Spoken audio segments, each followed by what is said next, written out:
Yo, what's happening guys? My name is Anthony and in today's video I'm going to be redoing my F1 2021 settings video.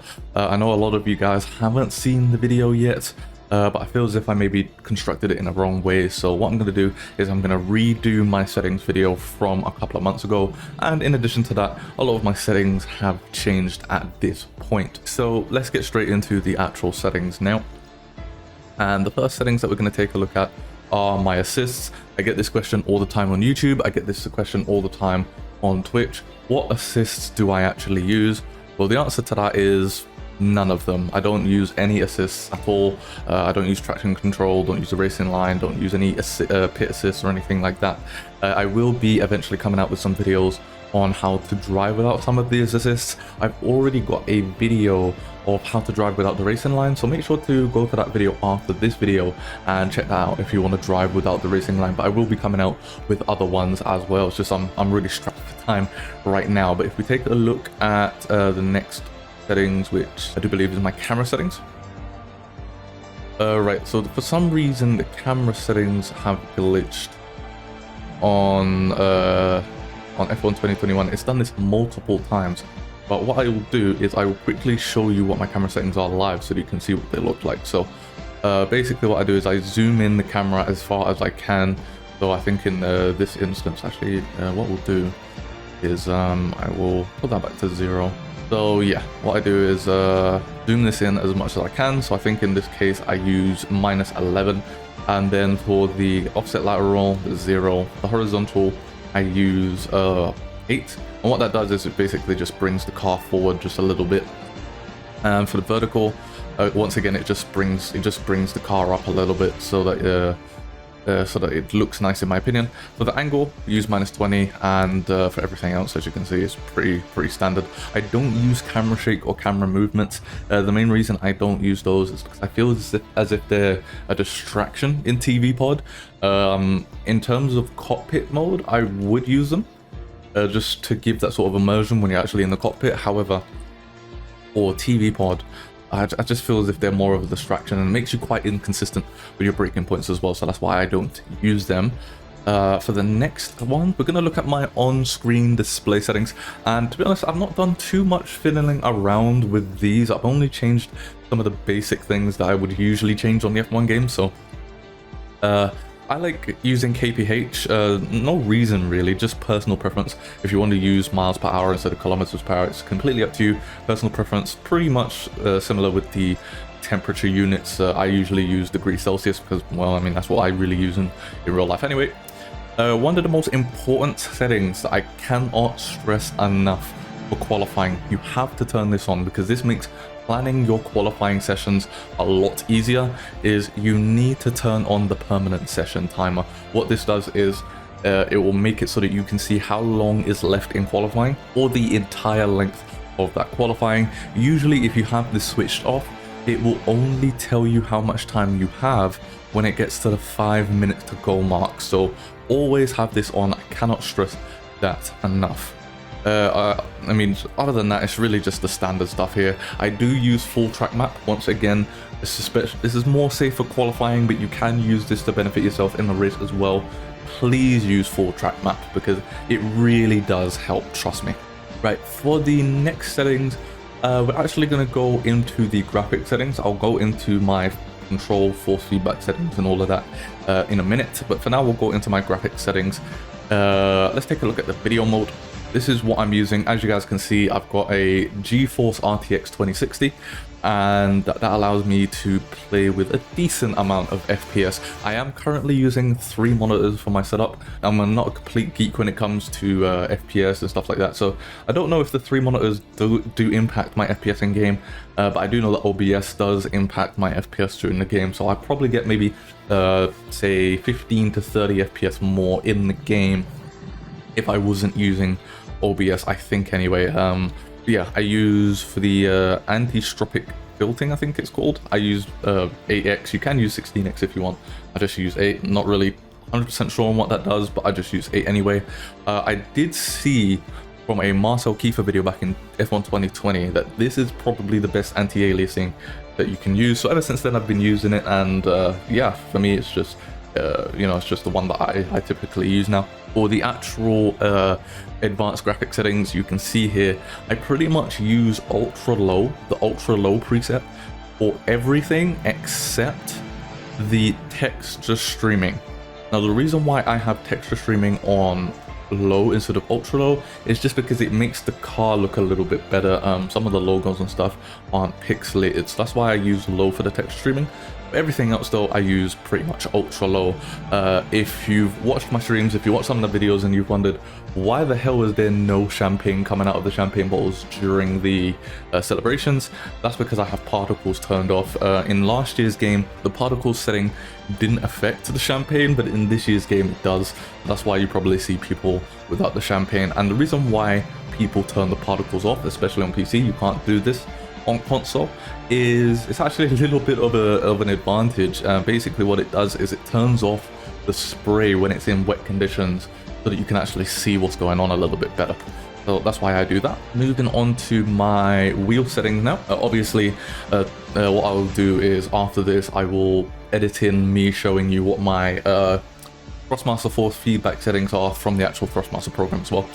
But yeah, when it comes to my buttons, I really haven't changed much. I use the Thrustmaster TM open wheel add-on, and that's pretty much what I've based my settings around here. So yeah, we don't get a ton of buttons, but I've pretty much just used them to have the default settings here.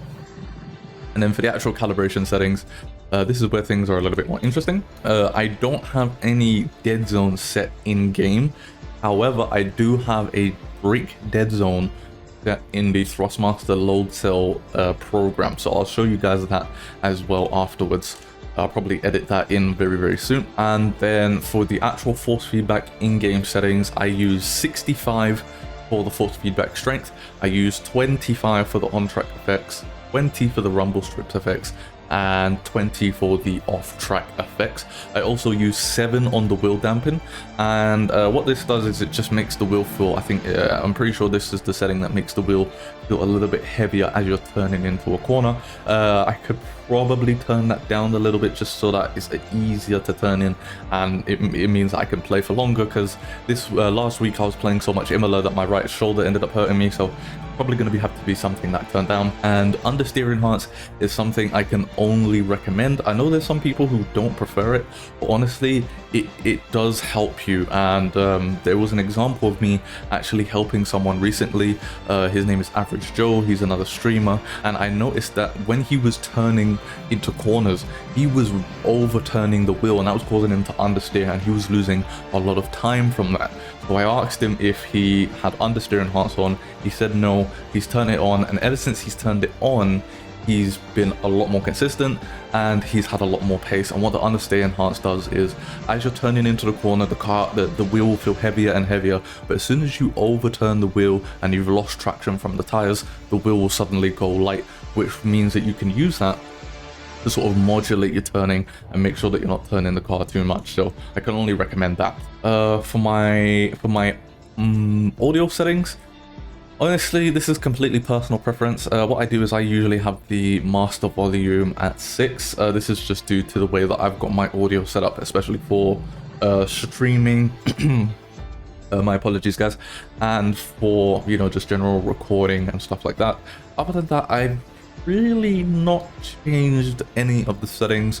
You can change, I believe, how much Jeff talks to you, or what he usually says when he talks to you, but other than that, I've not really changed anything to do with the audio settings. I've pretty much left everything on the default, but for you guys, you pretty much just wanna, you know, just tweak with it and make sure that everything is how you would want it to be. And yeah, I think that's going to be everything for the actual in-game settings here. So what I will do now is I will pass you over to Future Anthony, and he will just sort of talk about the settings from the Thrustmaster wheelbase program and the load cell pedal setup that I've got going on. So yeah, I'll catch you guys there. Okay guys, so yeah, we're on my desktop now, and I'm just going to quickly go over to my Thrustmaster control panel and we'll take a look at that. So for my actual wheel settings in the Thrustmaster program, you can see looking at the angle and rotation angle, I use 300 for the rotation angle. This is again personal preference. Some people use 300.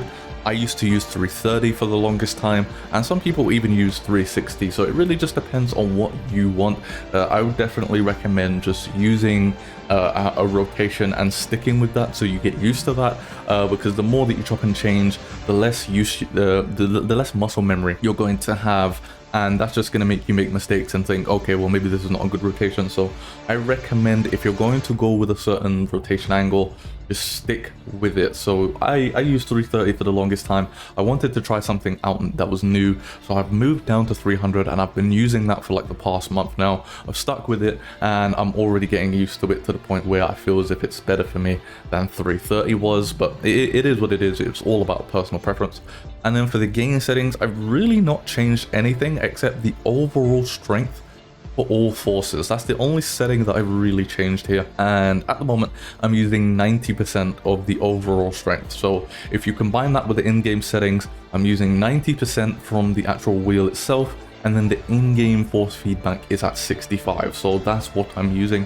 And then if we just quickly apply that, and then we go to our Thrustmaster TLCMs. Now if you don't have TLCMs, then you're probably not going to need these settings, but if you do, then maybe you can use these. Now as you can see, I've actually got quite a big dead zone on my gas pedal here, and I could probably lower that just a little bit more, and that will help me just have that little bit of extra control in the beginning. But the reason why you can see I have these dead zones is because watching some of my videos back, I noticed that there were times when I was entering the corner and I understeered, and the reason why I understeered is because I actually still had my foot on the throttle pedal, and there were some times where I was coming off of an exit and I felt as if I was too slow in the straight lines, and I realized it because I actually still had my foot on the brake pedal. So because of that, I've sort of just rested my feet naturally on both, and I've adjusted the dead zones accordingly. So I'm currently using 6.6